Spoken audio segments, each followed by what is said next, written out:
नमस्कार friends, foodie स्वातीमध्ये आपल्या सर्वांचं स्वागत आहे। आपण सध्या उन्हाळी स्पेशल मुलांच्या आवडतीच्या रेसिपीज बघत आहोत। तर केक हा प्रत्येक मुलांचा फेवरेट असतो आणि कप केक तर खूपच आवडतो त्यांना, मार्केटमधनं नेहमी आणण्याचा हट्ट करतात। तर आपण हा अगदी सिंपल आणि झटपट होणारा केक जर मुलांना दिला तर मुलं अगदी आवडीने खातील। मी इथे आपलं ते कवर काढून दाखवलेला आहे, अगदी स्पॉन्जी झालेला आहे आणि फक्त रवा आणि कोको पावडर वापरून मी हा केक बनवलेला आहे। सर्वांच्या घरामध्ये रवा साखर हे अवेलेबल असतं, फक्त तेवढ्याच इंग्रेडियंट्समध्ये आपण हा कप केक जो आहे तो मुलांना बनवून देऊ शकता। तर मी इथे आपल्याला तो तोडून दाखवते, बघू शकता टेक्स्चर अगदी एकसारखं झालेलं आहे आणि पूर्ण स्पॉन्जी झालेला आहे, कच्चा पण नाही आहे राहिलेला।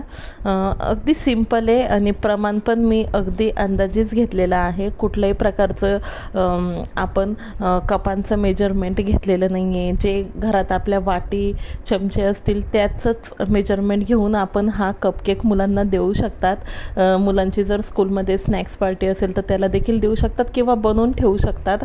मुलं अगदी इव्हिनिंगला जी छोटीशी भूक लागते दुपारची त्याच्यामध्ये हे दुधासोबत खाऊ शकतात। चला तर मग रेसिपीकडे वळूया। मी इथे पाऊण वाटी घेतलेला आहे रवा, आपला नॉर्मल रवा आहे आणि तेवढंच दूध घेतलेलं आहे। रवा आणि दूध मिक्स केल्यानंतर आपल्याला त्याला रेस्ट करू द्यायचे जवळपास 10 ते 12 मिनिटे। त्याच्यानंतर बघू शकतात अगदी रव्याने पूर्ण दूध जे आहे ते ॲब्झॉर्ब करून घेतलेलं आहे आणि व्यवस्थित आपल्याला कुठल्याही प्रकारचं फेटायचं नाही आहे, अगदी झटपट होणारा केक आहे हा। आपण जगातला सर्वात सोपा केकची रेसिपी देखील म्हणू शकतात। मी इथे आपल्याला दाखवते, फक्त रवा भिजू घातल्यानंतर लगेच आपल्याला त्याला ट्रान्सफर करून घ्यायचं आहे आपल्या मिक्सरच्या भांड्यामध्ये। फेटण्याची पण आवश्यकता नाही आहे, अगदी काहीच मेहनत घेण्याची आवश्यकता नाही आहे, झटपट होणारा आहे। जर आपण हा केक एकदा बनवला तर आपण वारंवार हा केक बनवाल, इतका सोपा आहे आणि मुलं देखील खूप आवडीने खातील। पूर्ण मिक्सचर आपल्याला त्याच्यामध्ये मिक्सरच्या भांड्यामध्ये ॲड करून घ्यायचे। दुधाऐवजी आपण दही देखील यूज करू शकतात, त्यांनी पण अगदी छान होतो। पण हे नॉर्मल दूध आणि रवा आपल्या घरामध्ये अवेलेबल असतो, तर मी इथे फक्त दूध घातलेलं आहे।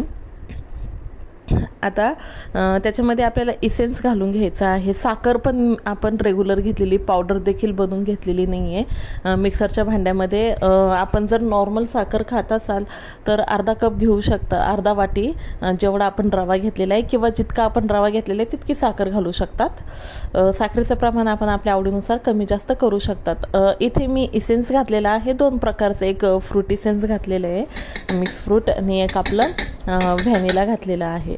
कोको पावडर माझ्याकडे अवेलेबल होतं म्हणून मी इथे 2 चम्मच घातलेले, पण इन केस जर आपल्याकडे अवेलेबल नसेल तर आपण स्किप करू शकतात, चव अगदी सारखीच राहील।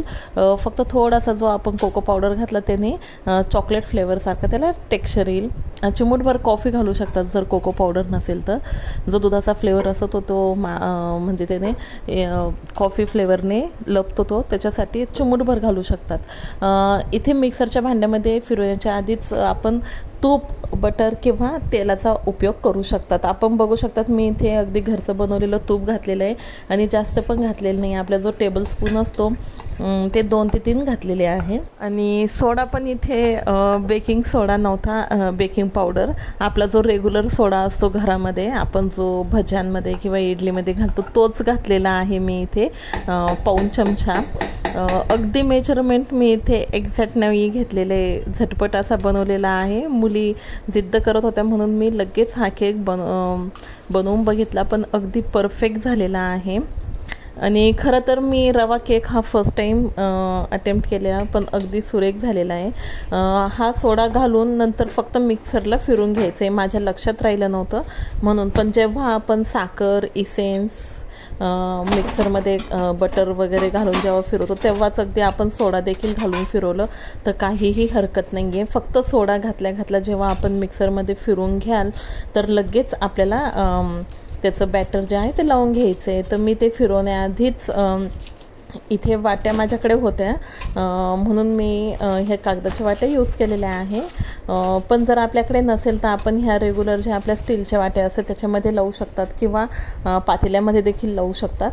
फक्त मी इथे तूप लावून घेतलं होतं खाली त्याच्या बेसला आणि लगेच सोडा टाकल्यानंतर फिरवल्यानंतर बघू शकता ते एकसारखं आपलं टेक्स्चर जे आहे आलेलं आहे केकाच्या बॅटरला.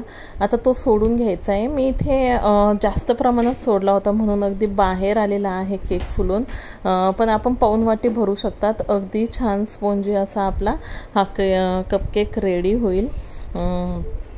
सर्व बॅटर टाकल्यानंतर अगदी प्लेन असं दिसू नये म्हणून मी टुटी फ्रुटी ज्या आहे त्यामध्ये घालून घेतलेल्या आहे. आणि केक लावण्याआधी मी इथे पातेलं जे आहे ते प्रीहीट करून घेतलेलं आहे 5 ते 7 मिनटे. इथे पातेल्यामध्ये खाली बेसला मीठ टाकून स्टँड ठेवून त्याच्यावर डिश ठेवली आणि ह्या वाट्या मी ठेवून दिलेल्या होत्या आणि 5 मिनटे आपल्याला प्रीहीट करायचं आहे. मीठ जर नसेल तर आपण खडी देखील यूज करू शकतात, खडं मीठ किंवा आपलं रेती. हे सर्व आपण व्यवस्थित बेक केल्यानंतर सुरुवातीला 10 मिनटे मी इथे मीडियम फ्लेम ठेवली होती, नंतर अगदी लो करून घेतलेली आहे आणि 35 ते 40 मिनटं आपल्याला व्यवस्थित लो फ्लेमवर होऊ द्यायचं आहे. आणि नंतर बंद केल्यानंतर पण 10 मिनटं रेस्ट केल्यानंतर इथे आपण त्याला चेक करू शकतात. मी ह्या रेसिपीचा शॉर्ट देखील अपलोड केलेला आहे जेणे की झटपट आपण ही पुन्हा रेसिपी फास्ट प्रोसेसमध्ये बघू शकतात. आपल्याला जर माझी ही रेसिपी आवडली असेल तर माझ्या चॅनलला सबस्क्राईब करा, लाईक करा, कमेंट करा, शेअर करा आणि बेल आयकॉनवर क्लिक करा जेणे की अशाच नवनवीन आणि झटपट होणाऱ्या रेसिपीजचे जर व्हिडिओ अपलोड झाले की आपल्याला लगेच त्याचं नोटिफिकेशन मिळेल. मी प्रत्येक जो व्हिडिओ अपलोड करत आहे त्याचा शॉर्ट देखील अपलोड करते जेणे की जर आपल्याला रेसिपी माहीत असेल फक्त त्याचा जर आपल्याला रिकॅप बघायचं असेल तर आपण शॉर्ट व्हिडिओ देखील फॉलो करू शकतात. आणि झटपट अशा ह्या नवनवीन डिश आपण मुलांना बनवून देऊ शकतात. मुलं अगदी आवडीने खातील. तर नक्की ही रेसिपी ट्राय करा. थँक्यू.